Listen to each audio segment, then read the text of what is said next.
হুগলির মগরায় মাটির ঘর চাপা পড়ে মৃত্যু বাবা মেয়ের। গভীর রাতে বাড়ির দেওয়াল ধসে মৃত্যু হলো প্রৌঢ় গৌর মালিক এবং তার মেয়ের। কিভাবে ঘটলো এই মর্মান্তিক ঘটনা, বিস্তারিত জানাবেন প্রতিনিধি অরিত্রিক ভট্টাচার্য আমাদের সঙ্গে রয়েছেন। অরিত্রিক, দেখো, যেটা জানা যাচ্ছে যে এই বাবা এবং মেয়ে তারা মগরাতে গজঘণ্টা মালিকপাড়া এলাকায় থাকতেন একটি মাটির বাড়িতে, এবং কালকে রাত 2টো নাগাদ একটা বিকট শব্দ শুনে স্থানীয় বাসিন্দারা, তার প্রতিবেশীরা বেরিয়ে আসেন এবং দেখেন যে সেই মাটির বাড়িটি ধসে পড়েছে।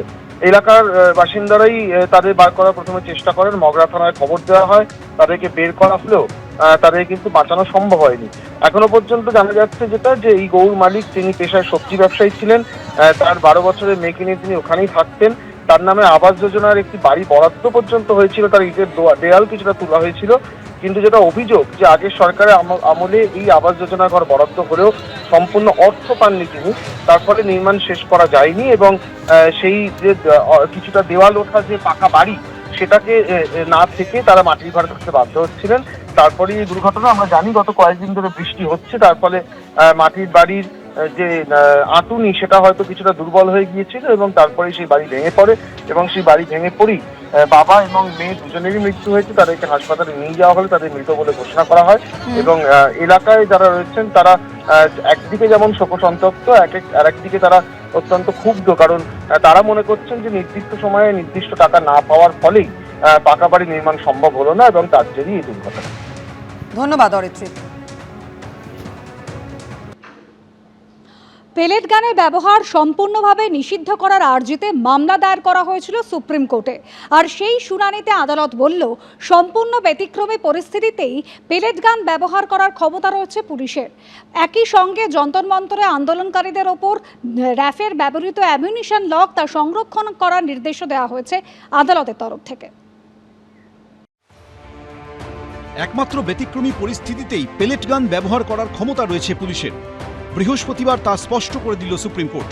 পাশাপাশি যন্তর মন্তরে আন্দোলনের সময় মোতায়েন থাকা র্যাফের কাছে কি কি কারতুজ ছিল, র্যাফের ব্যবহৃত অ্যামিউনিশন লগ সংরক্ষণ করে রাখতে কেন্দ্রীয় সরকারকে নির্দেশ দিল আদালত।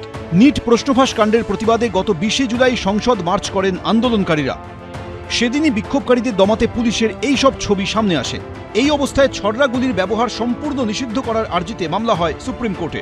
মামলাকারীদের একজন কেন্দ্রের প্রাক্তন তথ্য কমিশনার এবং অবসরপ্রাপ্ত আমলা যশবর্ধন আজাদ। বৃহস্পতিবার প্রধান বিচারপতি সূর্যকান্ত, বিচারপতি জয়মাল্য বাগচি এবং বিচারপতি ভি মোহনার বেঞ্চে মামলার শুনানি ছিল। শুনানিতে মামলাকারীর আইনজীবী বৃন্দা গ্রোভার বলেন, আন্দোলনে ধাতব পেলেট ছোড়া হয়েছিল, যা আন্দোলনকারীদের শরীর থেকে উদ্ধার হয়েছে। তার যুক্তি, এই জমায়েত যেখানে হিংসার কিছুই ছিল না, সেখানে গোলাবারুদের ব্যবহার সম্পূর্ণ অসামঞ্জস্য। আইনজীবী গ্রোভার বলেন, পেলেট গান ব্যবহারের অনুমতি দেয় এমন কোনো স্ট্যান্ডিং অর্ডার তিনি দিল্লি পুলিশের নথিতে খুঁজে পাননি। পাশাপাশি তিনি কেন্দ্রীয় সরকারের উদ্দেশ্যে বলেন, এই ধরনের কোনো নির্দেশ থাকলে তা নথিবদ্ধ করা হোক। We know that there is one young man who is a right eye. The doctors are saying they may never be able to restore vision. These two also have had just a close shave. There is a pellet here, there is a pellet in the mouth, there is a pellet in the neck. All over the body there are multiple metallic pellets. We have requested that the Union of India or NCT Delhi place before the court the specific standing order by which, if it exists, we were unable to locate it. আদালত জানায়, ব্যতিক্রমী পরিস্থিতিতে plate গান ব্যবহারের ক্ষমতা রয়েছে পুলিশের। সেক্ষেত্রে bureau of police research and ডেভেলপমেন্টের নির্দেশিকার কথা উল্লেখ করে সর্বোচ্চ আদালত। বিচারপতি জয়মাল্য বাগচি বলেন, পুলিশ বাহিনীকে এমনভাবে প্রস্তুত রাখা উচিত যাতে এই ধরনের চরম পদক্ষেপের প্রয়োজন না পড়ে। পাশাপাশি তিনি আরও বলেন, পড়ুয়াদের আন্দোলনের ক্ষেত্রে আমরা অহিংস পন্থার পক্ষপাতী, তবে একই সঙ্গে প্রকৃত আন্দোলনকে যাতে কেউ নিজেদের স্বার্থে হাইজ্যাক না করতে পারে সেটাও নিশ্চিত করতে হবে। এরপরই তিনি সলিসিটর জেনারেল তুষার মেহতার উদ্দেশ্যে বলেন, পুলিশকে এমনভাবে প্রস্তুত করতে হবে যাতে তাদের এই ধরনের পদক্ষেপ করতে না হয়। সলিসিটর জেনারেল বলেন, পুলিশ কর্মীদের সুরক্ষামূলক সরঞ্জাম দেওয়া হয়েছিল, ঘটনাস্থলের পরিস্থিতি বিবেচনা করেই তাদের সিদ্ধান্ত নিতে হয়েছিল।